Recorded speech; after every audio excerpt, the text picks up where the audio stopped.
तदस्तसतं पुण्यम क्षेत्रे मानुष के विदुः।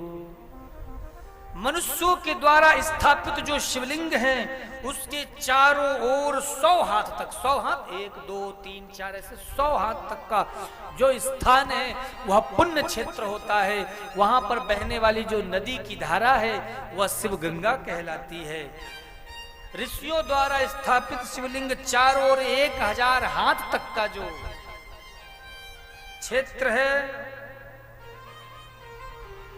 100 हाथ तक का मनुष्यों के द्वारा स्थित, ऋषियों के द्वारा 1000 हाथ तक और देवताओं के द्वारा स्थित शिवलिंग, प्रतिष्ठित शिवलिंग 4000 हाथ तक अर्थात 1000 धनुष तक की जो परिधि है, इतने का स्थान पुण्य क्षेत्र, तीर्थ क्षेत्र कहलाता है। और उतने परिधि में रहने वाली जो जलधारा है वह शिव गंगा है। और उस जल से जो आचमन करता है उसे गंगा में स्नान आचमन करने का फल प्राप्त होता है।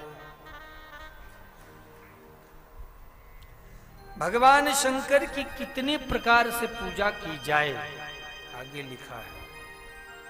तो देखो, स्नान, दान, श्रद्धा ये तो है, लेकिन शिवलिंग कितने प्रकार से रखने चाहिए और कैसी पूजा होनी चाहिए स्वयं नंदीश्वर भगवान भी सनत कुमारों को बता रहे हैं। बोले देखो, भगवान शंकर की 2 प्रकार से पूजा प्रतिष्ठा होती है, एक चल और दूसरा होती है अचल। बोलो ओम नमः शिवाय, और जोर से बोलो। अचल मतलब 12 अंगुल से ऊपर की जो शिव पिंडी है उनकी अचल प्रतिष्ठा होती है, और एक अंगूठे से लेकर के 12 अंगुल तक के जो शिवलिंग है उसे आप घर में चल प्रतिष्ठा के रूप में पूजा कर सकते हो। अथवा यह भी संभव नहीं है तो क्या करो, नर्मदा जी से नर्मदेश्वर शिवलिंग ले, नर्मदा जी में स्नान करो गहरे पानी में, और एक शिवलिंग उठाओ जो पत्थर गोल गोल मिल जाए, घर में लाओ और पूजा शुरू कर दो।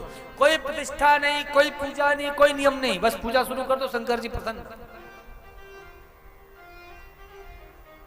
आई बात समझ में? नर्मदा का कंकर कंकर शंकर के समान है, इसलिए नर्मदा जी से निकला हुआ हर पत्थर शिव पूजित है, वह शिव के ही समान है। इसलिए नर्मदा जल से लाए हुए पत्थर की तुम पूजा प्रतिष्ठा कर सकते हो।